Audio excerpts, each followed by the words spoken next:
고린도후서 5장 1절에서 8절까지 보겠습니다. 이는 만일 땅에 있는 우리의 이 장막집이 해체되면 우리가 하늘들의 하나님의 건물, 곧 손으로 지은 집이 아닌 영원한 집을 가지고 있다는 것을 우리가 알기 때문이라. 이는 이 장막 안에서 우리가 신음하며 하늘로부터 오는 우리 집으로 옷 입혀지기를 간절히 원하기 때문이라. 만일 우리가 그렇게 옷 입혀진다면 우리가 벌거벗은 채로 발견되지 아니하리라. 이는 이 장막에 있는 우리가 짐을 진 채 신음하는 것은 우리가 옷을 벗고자 하기 때문이 아니요 오히려 옷 입고자 하기 때문이니 곧 죽을 것이 생명에게 삼켜지게 하려 함이라. 이제 그 동일한 일을 위하여 우리에게 역사하신 분은 하나님이시니 그분께서는 또한 성령의 보증을 우리에게 주셨느니라. 그러므로 우리가 항상 확신에 차서 우리가 몸 안에 집에 거하는 동안에는 우리가 주로부터 떨어져 있는 것을 아노니 7절 8절 다 같이요. 이는 우리가 믿음으로 걷고 보는 곳으로 걷지 아니하기 때문이라. 내가 말하노니 우리가 확신에 차서 원하는 바는 차라리 몸을 떠나 주와 함께 있는 것이라. 아멘. 오늘 제가 그리스도인의 죽음 이런 제목으로 말씀드리겠습니다. 죽음이라고 하는 것은 사람에게 두려움을 줍니다. 그럼 죽음이 왜 이렇게 두려울까? 죽음이 오면 사람이 그동안 가지고 있었던 모든 것들을 잃어버리게 되기 때문에 죽음이 두려운 거예요. 그러니까 여러분이 몸을 어떻게 관리했든지 육체적으로 내가 근육을 키우려고 했을 수도 있고 여러 가지로 이렇게 몸을 관리했어도 죽음이 오면 그 몸을 어떻게 해야 됩니까? 잃어버려야 되는 거예요. 그 몸을. 또 여러분이 이 땅에 살면서 많은 것들을 모았을 수도 있어요. 계좌에 내가 노후를 위해서 축적해 놓은 것이 있을 수도 있지만 죽음이 오면 그거 다 어떻게 됩니까? 잃어버려야 되는 겁니다. 내가 사회적으로 어떤 지위를 쌓았다고 해도 죽음이 오면 그 지위를 내려놓아야 되고 잃어버려야 되는 거죠. 신분도 이제는 소용이 없게 됩니다. 제가 예를 들어서 누구 할아버지다 이 소리도 죽으면 끝나는 거예요. 근데 그거는 더 그 신분 그거를 누릴 수가 없는 거죠. 또 죽음이 오면 어떻습니까? 사랑하는 사람과 헤어져야 합니다. 그게 좀 굉장히 서글프고 서운한 것이 되죠. 서로 이렇게 깊은 애정을 나눴던 사람이라도 죽음이 오면 헤어져야 되기 때문에 그 사람과의 관계를 이제는 잃어버려야 되기 때문에 죽음이라고 하는 것은 사람들에게 두려움을 주죠. 그래서 성경에서는 이렇게 말합니다. 히브리서 보면 2장 15절에 사람을 표현할 때 죽음의 두려움으로 인해 자신들의 한평생을 속박에 지배당하던 자들, 죽음의 두려움으로 거기에 매여서 이렇게 한평생 속박 속에 지내던 자들, 그렇게 표현한 게 있다는 거죠. 여러분, 그런데 죽음으로 이렇게 잃어버리는 게 많은데 그 잃어버리는 것 중에 제일 심각한 것이 뭐가 되느냐면 혼을 잃어버리는 거예요.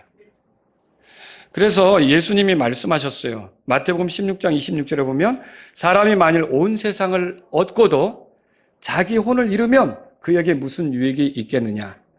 또는 사람이 무엇을 주고 자기 혼과 바꾸겠느냐? 여기 자기 혼을 잃어버린다는 말이 무슨 뜻입니까? 죽은 뒤에 몸은 내려놓고 그 혼이 어디로 가는데 그 혼이 지옥에 들어가서 영원히 고통받는 것을 혼을 잃어버린다. 그렇게 표현한 것이죠. 그래서 이 사람이 왜 죽음을 이렇게 두려워하느냐 하면 본능적으로 알고 있어요. 내가 살아온 거에 대해서 나는 그것을 심판받아야 된다는 거. 여러분, 한 번 죽는 것은 사람들에게 정해진 것이고 이것 뒤에는 심판이 있잖아요. 그 죽음 뒤에는 심판이 있어요. 그걸 본능적으로 아는데 전혀 그 심판에 대한 준비가 안 돼 있기 때문에 죽음이 다가오면 어떨까요? 두려운 거죠. 두려운 거예요. 그런데 여러분, 그리스도인은 어떻습니까? 자, 그리스도인이라고 해서 죽지 않습니까? 그리스도인도 죽죠. 저와 여러분도 예수님을 믿지만 죽음이 다가오고 있습니다. 우리 교회에서도 믿음을 고백하던 성도들이 한 분씩 떠나가시더라고요. 자, 작년에 우리 젊은 하대호 형제님, 그리고 권용모 형제님, 그리고 올해 초에 임영준 형제님, 그리고 또 얼마 전에 최만수 형제님, 우리 귀한 성도님들이 우리 곁으로 이렇게 하나씩 떠나요. 최근 1년 안에 4분이나 떠났어요. 이렇게. 그 전에 떠나가신 분도 있죠. 우리 같이 이렇게 신앙생활했던 이상재 집사님, 그 전에 주창섭 형제님, 그리고 또 홍승희 자매님, 이런 성도님들도 떠나갔어요. 지금 보면 그분들이 하늘에서 좀 모임을 가질 수 있지 않을까, 그런 생각이 드는데, 여러분, 그리스도인도 죽음을 맞이하게 됩니다.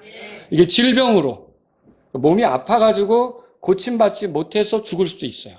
그리고 갑작스러운 사고로, 이런 사고로, 예기치 못한 사고로 세상을 떠나는 그런 죽음을 맞이할 수도 있어요. 그리고 노화로 더 이렇게 힘이 나지 않는 거예요. 먹을 힘조차 없게 되는 거죠. 저는 우리 이상재 집사님이 목소리가 저보다 컸거든요. 아시잖아요. 그래서 집사님은 굉장히 오래 사실 거라고 생각을 했는데 이제 90이 넘어가시니까 힘이 쇠하여지더라고요. 그리고 마침내는 노화죠. 이 힘이 떨어지면서 결국은 더는 어떻게 할 수 없는 위치에 있다가 죽음을 맞이하게 된 걸 제가 듣게 됐는데, 여러분 그렇습니다. 죽음이라는 건 그리스도인들에게도 온다는 거죠. 근데 여러분, 이렇게 죽음이 오는 것을 혹여 잘못 생각해서는 안 됩니다. 뭐냐면 믿음이 부족했기 때문에 죽는다. 몸이 아픈데 믿음이 있었다면 고칠 수 있는 건데 믿음이 부족하니까 죽는 거다. 맞아요? 아니에요.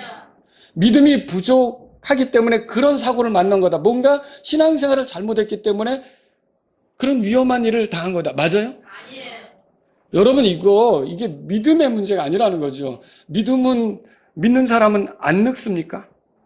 모든 인간은 다 늙어가는 건데. 그렇죠. 그래서 전도서 3장 1절 2절에 보면 하늘 아래 모든 것에는 시기가 있고 모든 목적에는 때가 있도다. 날 때가 있고 죽을 때가 있으며. 여러분 그렇습니다.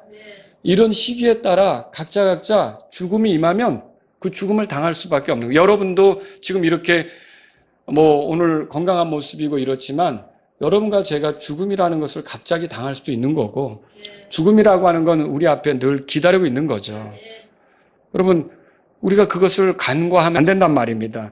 오늘 그래서 저는 여러분과 함께 그리스도인에게 있어서 죽음이 어떤 의미가 있는지 이 성경 기록을 통해 여러분하고 살펴보기를 원합니다.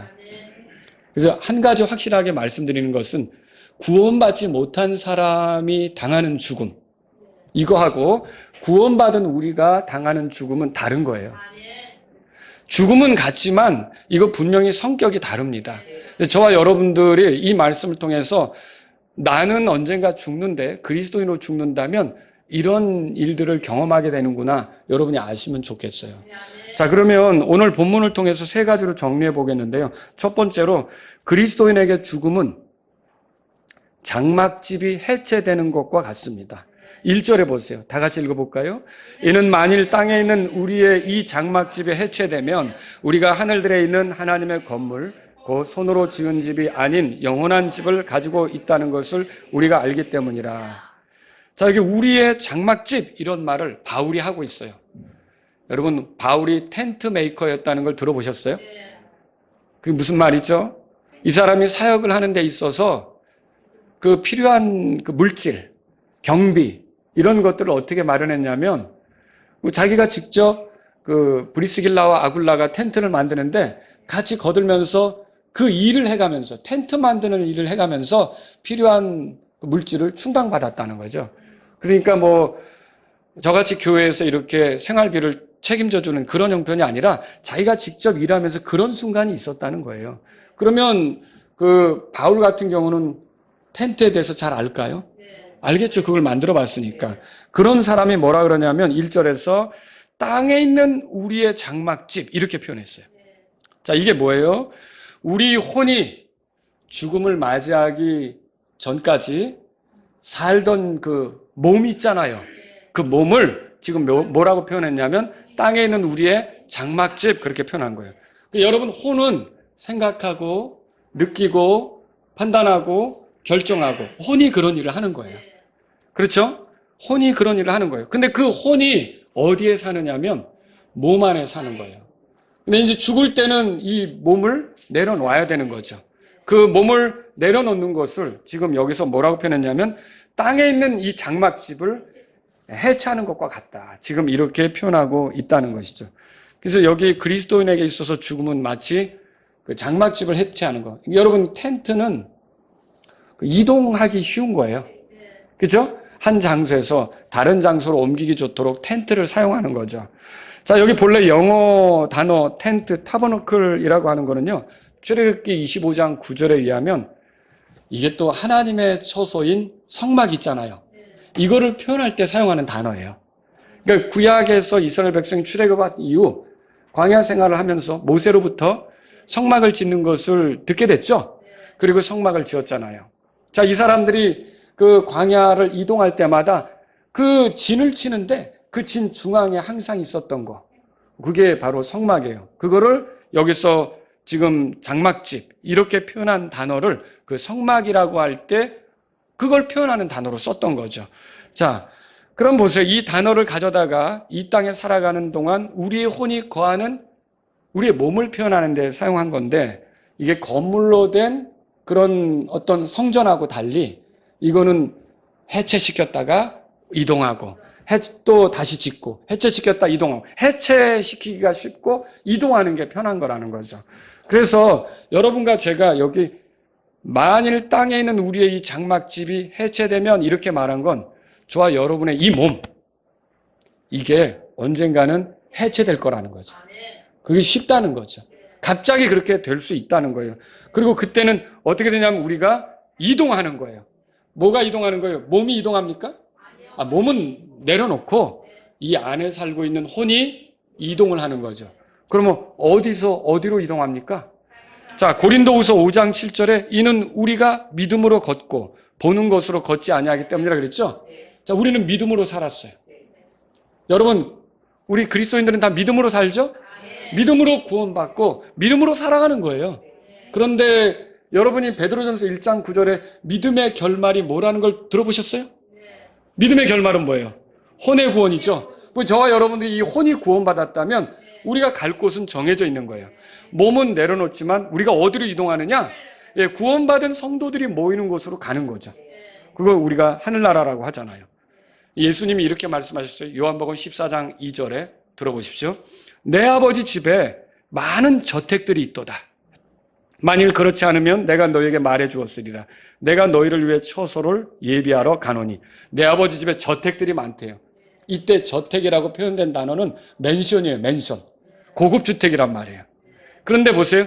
우리는 이 장막집을 벗어놓고 그 맨션으로 들어가는 거예요. 하늘에 집이 있는 거, 하늘에 처소가 있는 거죠. 예수님께서 우리를 위해 예비하신 그 아버지의 집에 있는 그 처소로 우리 혼이 가게 되는 거죠. 여러분, 이게 저와 여러분에게 마련되어 있는 거예요. 그러므로 사람이 죽으면 장례를 치르는데 이 장례를 치르는 게 뭐가 같으냐면 그러니까 장막집을 해체하는 것 같아요. 이 사람은 참 자기 힘으로 살 수 없는 존재라는 게 맞아요. 이 해체도 자기가 못 시키고 남아있는 가족들이 해체시키는 거예요. 아시죠?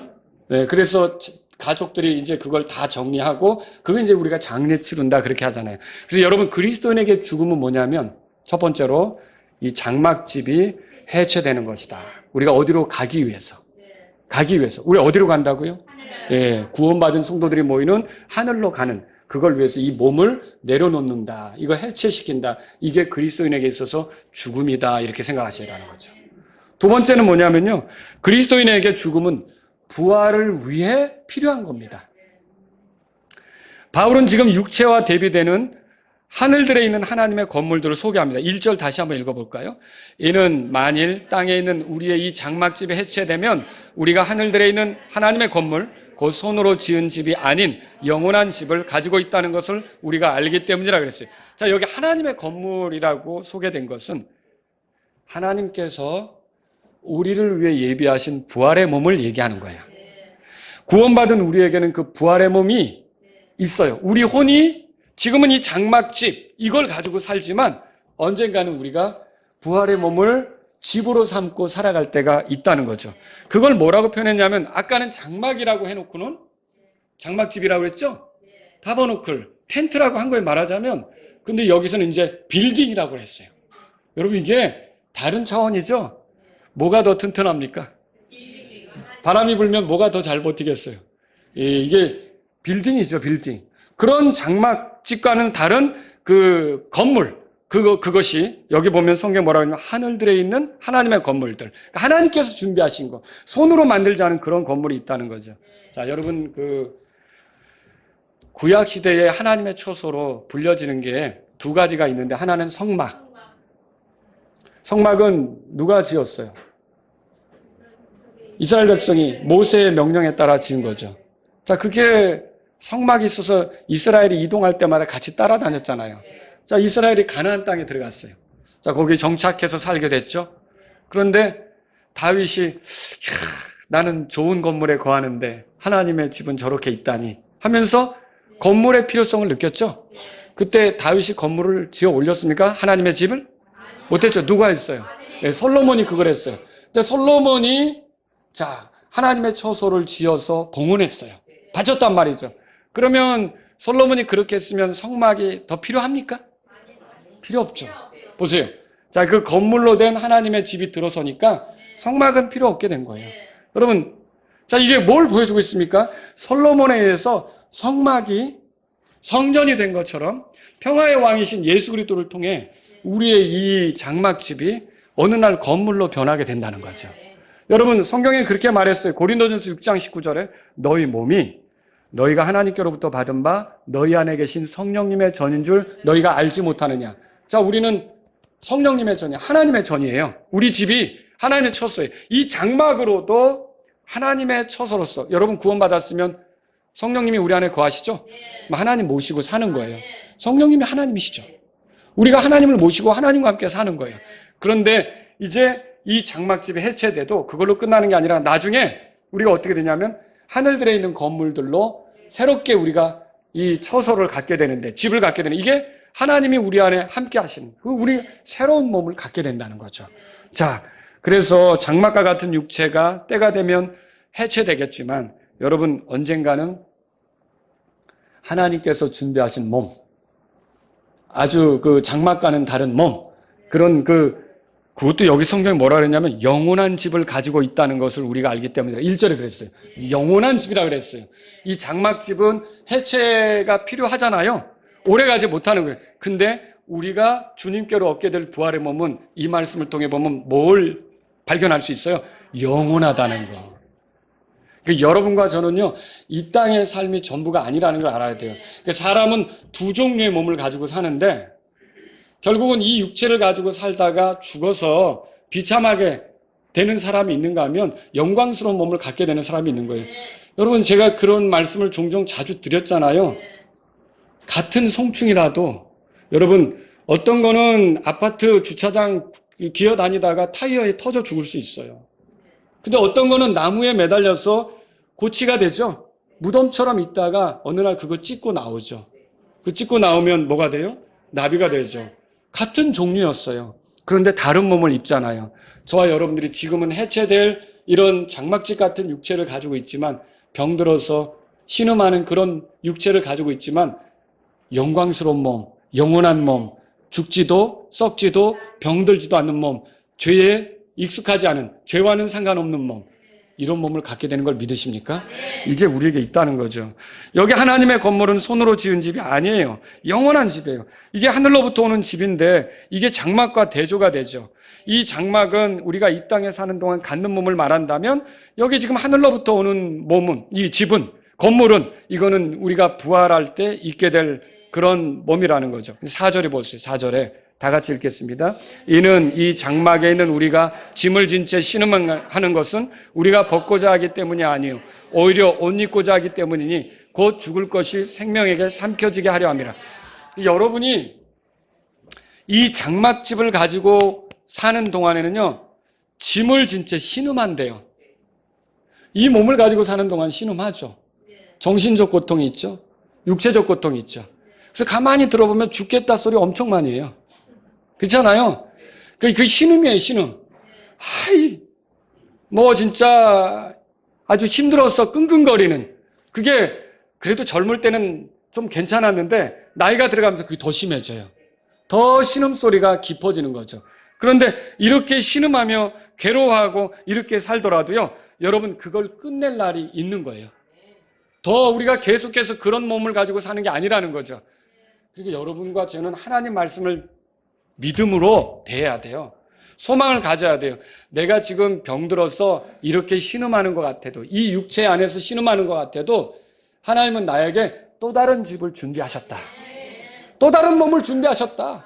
병들지도 썩지도 죽지도 않는 몸, 죄와는 상관없는 몸, 영광스러운 몸, 영원한 몸.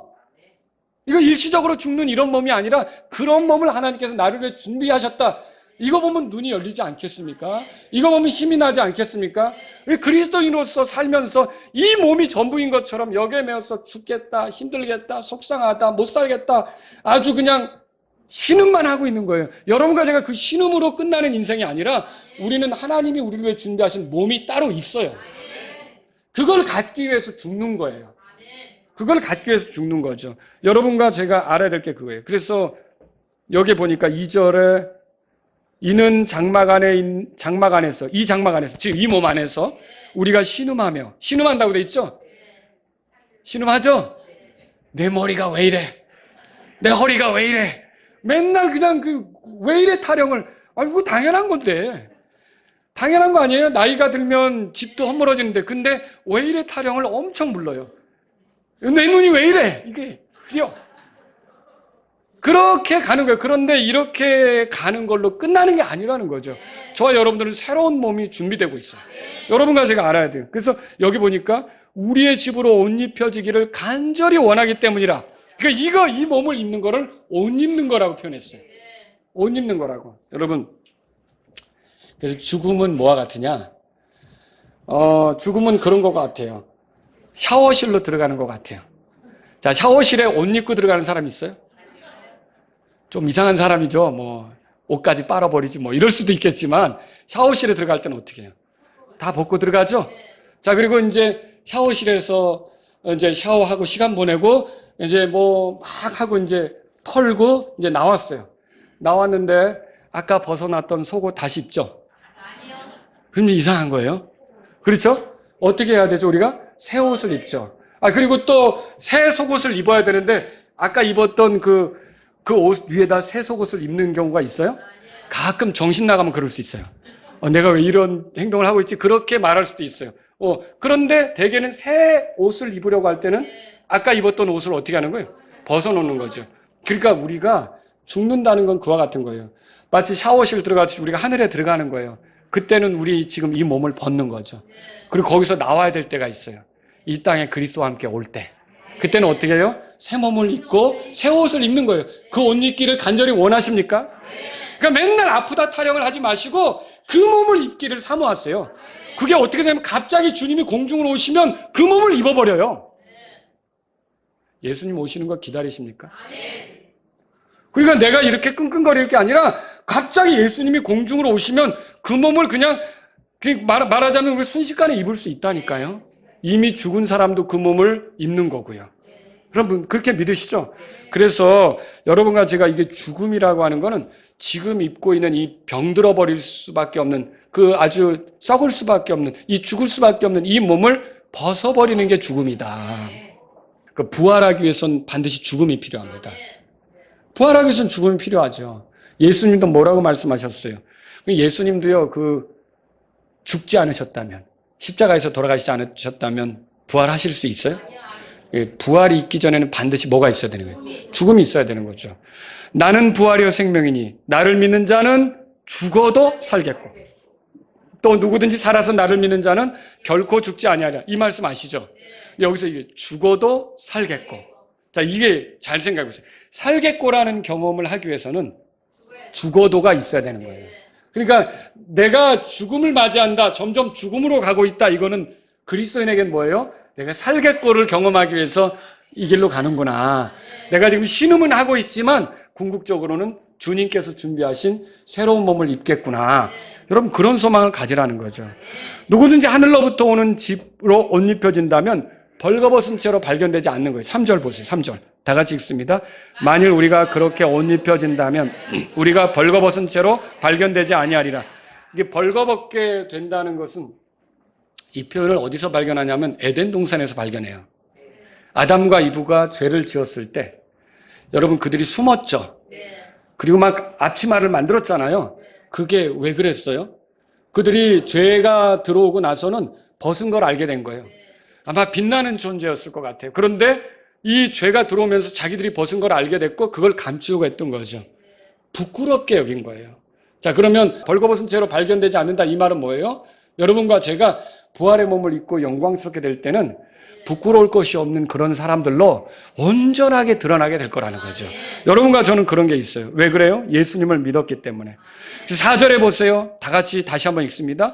이는 이 장막집에 있는 우리가 짐을 진 채 신음하는 것은 우리가 옷을 벗고자 하기 때문이 아니요 오히려 옷을 입고자 하기 때문이니 곧 죽을 것이 생명에 삼켜지게 하려 함이라. 그래서 이게 옷을 벗고자 함이 아니요, 물론 벗게 되겠죠. 근데 입고자 함이라 그랬어요. 여러분과 제가 죽음으로 향하는 것은 더 새로운 몸을 입기 위해서 그렇게 죽음으로 향한다고 생각하셔야 돼요. 그래서 몸이 쇠약해지고 병들고 아플수록 여러분이 생각해야 될 건 뭐예요? 이것만 끝이에요? 이게 전부예요? 그럼 여러분 소망 없어요. 그건 믿지 않는 사람들이나 하는 거예요. 믿지 않는 사람들은 그거 보고 끙끙거리는 거예요. 죽을 맛이다라고 하는 거예요. 이거밖에 안 되는가? 내가 왜 옛날 같지 않지? 절망하는 거예요. 그건 믿지 않는 사람들이랑 하는 얘기예요. 근데 믿음은 그렇지 않아요. 믿음은 어떻게 하냐면 이렇게 가도 이렇게 신음하는 속에서 내가 간절히 입고자 하는 거 따로 있지. 하나님께서 나를 위해 준비하신 몸 따로 있지. 내가 그 몸을 입을 날이 따로 있지. 그 몸을 입을 때가 오고 있지. 여러분이 그거 생각하면 이거는 아무것도 아니라는 거죠. 그러니까 저와 여러분들이 믿음으로 살 건지 믿지 않는 사람처럼 이 몸 바라보며 끙끙거릴 건지를 생각을 하셔야 돼요. 여러분과 저는요, 하나님 말씀을 통해서 결국은 가질 수 있는 소망이 뭐냐? 이 몸을 벗게 되더라도 하나님이 우리를 위해 준비하신 영원한 몸, 썩지도 병들지도 의사도 필요 없고 병원도 필요 없고 나 때문에 그때는 장례식 할 필요도 없는 그런 몸이 따로 준비되어 있다는 걸 믿으시라는 거죠. 그 소망 중에 살아야죠. 우리보다 먼저 세상을 떠난 성도님들 어때요? 부활을 맞이하기 위해서 잠시 쉬고 있는 거예요. 그래서 신음해왔던 그 몸을 벗고 지금 휴식 중에 있는 건데 언젠가 이제 그 잠에서 깨어나겠죠. 성경에는 그리스도인들의 죽음을 잠잔다 그렇게 표현한 거예요. 잠잔다. 잠잔다는 건 일어날 때가 있다는 뜻이죠. 여러분과 저는 죽음 앞에서 절망할 필요가 없는 거죠. 또 세 번째로 드리신 말씀이고요. 그리스도인에게 죽음은 주와 함께 있게 되는 거예요. 6절에 보세요. 6절에. 다 같이 읽습니다. 그러므로 우리가 항상 확신에 차서 우리가 몸 안에 집에 거하는 동안에는 우리가 주로부터 떨어져 있는 것을 아노니 그랬어요. 여러분, 우리가 이 몸 안에 거하는 동안은 주로부터 떨어져 있대요. 여러분은 주님과 함께 하시지 않습니까? 함께 하죠. 5절에 보세요. 5절에 이제 그 동일한 일을 위하여 우리에게 역사하신 분은 하나님이시니 그분께서는 또한 뭐라고 돼 있어요? 성령의 보증을 우리에게 주셨다 그랬죠. 성령님이 우리와 함께 하시면 성령 안에서 그리스도와 함께 하는 게 맞아요. 저와 여러분들이 주님과 함께 하는 사람이 맞죠. 그런데 물리적으로는 어떠냐는 거예요. 정말 예수님이 육체로 내 옆에 계십니까? 부활한 육체로 내 옆에 계십니까? 아니죠. 나는 이 땅에 살고 있고 예수님은 어디 계세요? 하늘에 계신 거죠. 이게 물리적으로는 따로 있는 거예요. 따로 있는 거. 그런데 여러분, 그럼 내가 죽음을 당한다는 건 뭐냐면 여기 8절에 지금 보세요. 6절에는 이 집에 거하는 동안에 우리가 주로부터 떨어져 있다 그랬죠. 근데 8절에 이렇게 써있어요. 다 같이 읽습니다. 내가 말하노니 우리가 확신에 차서 원하는 바는 차라리 몸을 떠나 뭐라고 돼 있어요? 그럼 여러분이 지금 몸이 죽겠고 병 들어가고 힘을 잃어간다면 어떤 생각을 하는 게 맞아요? 곧 주님과 함께 있게 되겠구나. 이 생각을 가져야죠. 여러분 그게 싫어요? 아니 여기서 더 맛있는 게 있는데? 아니 여기 좋은 레스토랑을 발견했는데? 여러분 우리가 이 세상에 아무리 뭐가 좋아도 주님과 함께 있는 것과는 비교할 수 없어요. 바울도 뭐라 그럽니까? 빌립보서 찾아보세요. 빌립보서 1장에. 그래서 내가 이렇게 아프구나, 내가 힘들구나 하면 점점 주님과 함께 있게 될 때가 가까워 오는구나라고 생각하셔야죠. 그렇게 믿으십니까? 근데 우리가 그 생각을 못하면 마음만 낙담이 되는 거예요. 마귀에서 실컷 낙담에 빠지는 거죠.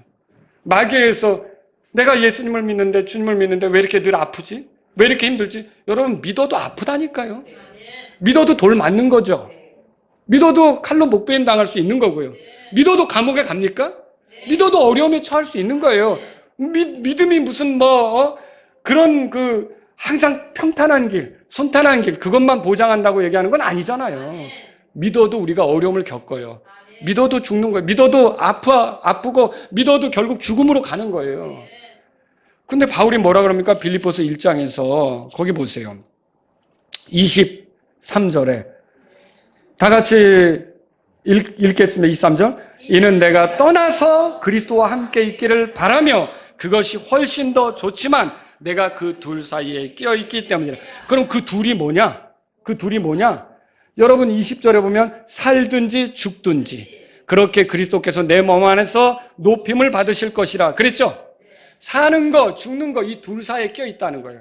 근데 바울이 지금 하는 말은 뭐예요? 23절에 보니까 내가 떠나서 그리스도와 함께 있기를 원한다. 이게 뭐예요?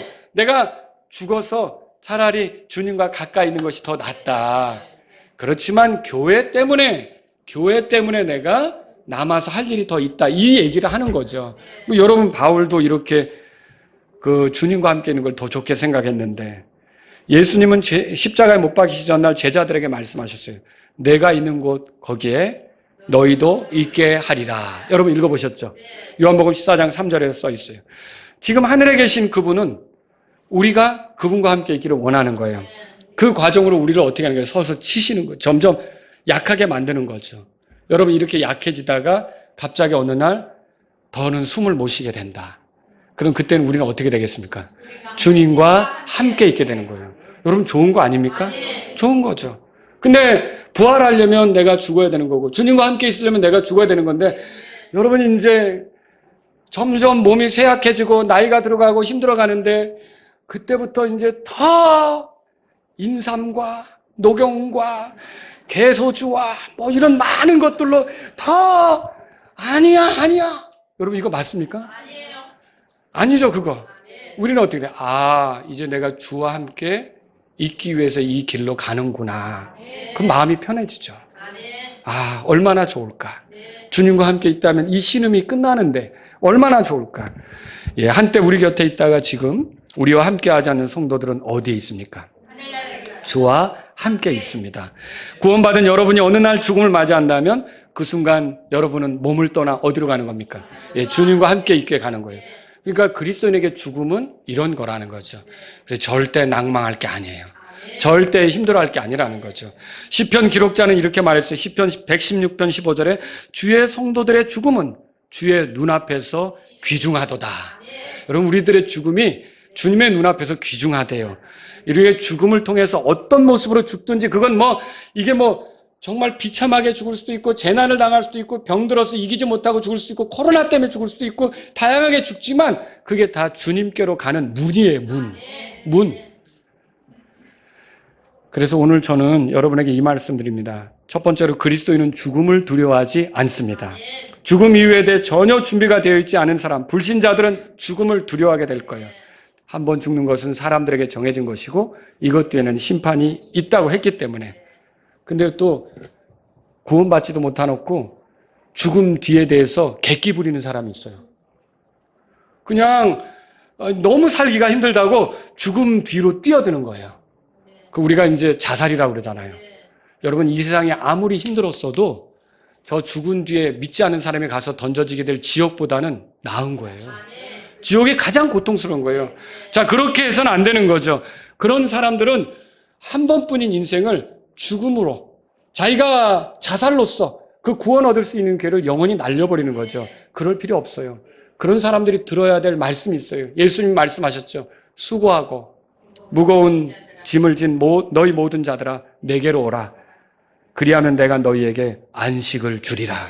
여러분 내가 지금 너무 힘들어서 죽음의 그런 마음이 들고 차라리 죽는 게 더 나을 것 같다. 이걸 크게 잘못 생각하는 거예요. 그거 엉뚱한 객기예요. 그렇게 하다가 죽은 뒤에 지옥으로 떨어지면 다시는 구원받을 기회가 없는 거예요.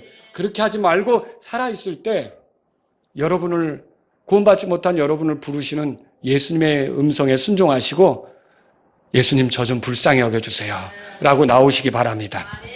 그렇게 될 때 여러분이 예수님을 통해 구원을 받게 되면 이 삶에서 의미 있게 살고 죽은 이유도 두려움 없이 그렇게 맞이하게 되는 여러분이 되게 될 줄로 믿으시기 바랍니다. 또 두 번째로 그리스도인의 죽음은 슬퍼할 만한 일이 아닙니다. 물론 인간적으로는 서운하고 섭섭하죠. 여러분은 죽음으로 헤어지는 일로 슬퍼하거나 눈물을 흘릴 수 있어요. 또 눈물을 흘리는데 아이 왜 눈물을 흘려? 라고 등짝 때리면 안 돼요. 나는 그래도 서운한 걸요. 왜냐하면 떨어져 있잖아요. 내가 주님이 오셔서 지금 돌아가시는 그분을 그때 만나게 될지 아니면 내가 죽어서 그분 계신 곳으로 가서 만나게 될지 모르지만 시간이 걸릴 거 아니에요. 오랫동안 못 보는데 서운하잖아요. 그러니까 눈물이 날 수 있는 거죠. 그런데 그런 사람들에게 여러분이 이제 위로해 주시고 격려해 주시고 힘을 내라 그러고 특히 그리스도인이 돌아가셨다면 언젠가 일어날 것이고 죽음이 전부가 아니고 부활의 순간이 있고 지금 주님과 함께 있으니 힘을 내라고 이렇게 해주는 것이 맞지 않습니까? 여러분 그래서 그리스도인의 죽음은 슬퍼만 할 일이 아니라고 하는 것을 이제 우리가 하나님 말씀을 통해서 같이 나누고 힘을 북돋아주고 이렇게 하는 게 필요하다는 거죠. 세 번째로 그리스도인의 죽음은 이 몸을 가지고 사는 일이 끝날 때가 있음을 말합니다. 여러분 지금 이 장막집을 해체할 때가 온다 그랬죠? 이 몸을 가지고 살아갈 때가 이제 무한정 그런 거 아니에요. 끝날 때가 오는 거예요. 끝날 때가 오는 거예요. 자, 그런데 이 몸을 가지고 어떻게 살았느냐가 이제 여러분에게 중요한 겁니다. 자, 영광스러운 몸, 부활의 몸을 입었어요. 썩지도 않는 몸, 죽지도 않는 몸을 입었어요. 자, 그 몸으로 죄의 유혹을 받아서 넘어지는 일이 있을까요? 그 몸으로 죄 짓는 일이 있을까요? 그 몸으로 하나님을 거슬리게 하는 그런, 하나님을 불편하게 하는 그런 일을 할 수 있을까요? 자, 그때 하나님을 섬기는 거는 누구나 다 하나님의 은혜 속에서 그게 입어지는 거죠? 자, 그때는 누구나 다 하나님을 향해 잘하게끔 돼 있어요. 근데 그때 무슨 상이 있겠어요? 누구나 다 잘하는 건데. 근데 지금 이 몸은 어떻죠? 여러분 아시죠? 세상이 엄청 유혹한다는 거. 세상이 나를 계속 끌어당기려 한다는 거. 하나님께 집중하지 못하게 하는 거. 주 예수보다도 귀한 것은 없네. 우리의 고백은 그래야 되지만 아니 잠깐 생각해보니까 이것도 재밌어요 주님. 이런 일이 벌어질 수 있다는 거죠. 자, 그럼 보세요. 여러분과 제가 그런데 이 불완전한 몸을 가지고 신음하지만 그 속에서도 주님을 위해서 살았다면 여러분 우리는 구원받은 뒤에 죄사함이 전부가 아니에요. 여러분 그렇죠? 여러분이 구원받은 게 죄사함이 전부예요? 여러분과 저는 성화의 삶을 살아야 되는 거예요. 자, 우리가 구원받는 순간 즉각적인 성화가 우리에게 이루어져요. 즉각적인 성화라는 건 뭐냐면 내 신분이 하나님 앞에서 거룩한 신분이 되는 거예요. 그래서 우리를 뭐라고 불러요? 성도라고 부르는 거예요. 성도라고 불러요. 그리고 우리는 결국 그 영원한 성화에 이르게 될 거예요. 그건 뭐예요? 아까 말했듯이 영광스러운 몸을 입고 죄를 짓지 않는 그런 상태에 이르게 될 거라는 거죠. 근데 우리가 이 즉각적인 성화에서 영원한 성화로 가기까지 지금 우리에게 필요한 건 뭐냐면 점진적인 성화예요. 여러분과 제가 거룩하게 살아가는 게 필요하다는 거죠. 근데 이거를 이 몸을 가지고 살아갈 때 그렇게 해볼 수 있는 거예요. 그리고 우리가 이 몸을 가지고 주님을 드러내고 주님을 알고자 하고 주님을 가까이 하고자 하면 나중에 여기 고린도후서 5장 읽었잖아요. 그 밑에 보세요. 뭐가 나오는가? 고린도후서 5장 거기 보세요.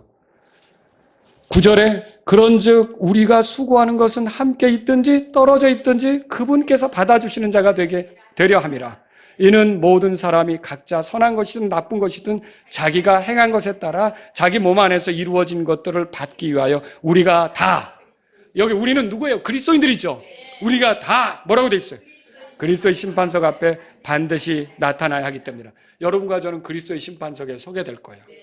그때 우리가 이 불완전한 몸, 이 죄의 유혹을 받던 몸으로 어떻게 내가 주님을 사랑하며 주님을 위해 살았는지 또 주님의 모습을 드러내며 살았는지 다 그리스도의 심판석에서 보상을 받게 되겠죠.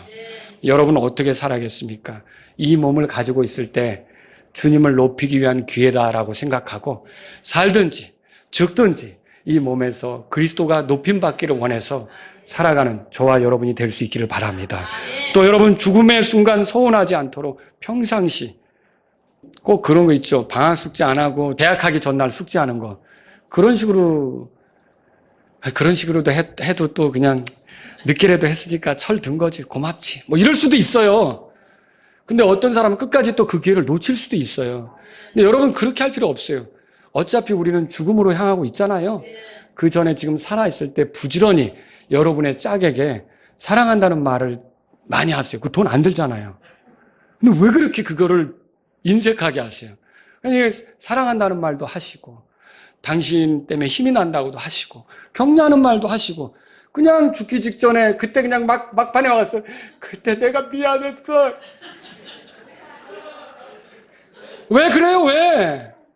왜? 당신으로 인해 내 삶이 행복했어. 당신 고마워서. 그러면 얼마나 좋아요. 근데 그 모든 좋은 기회를 다 놓치고 막판에 가서 숨이 꼴딱꼴딱 할 때 왜 그랬는지 몰라. 여러분 그거 아니라는 거죠.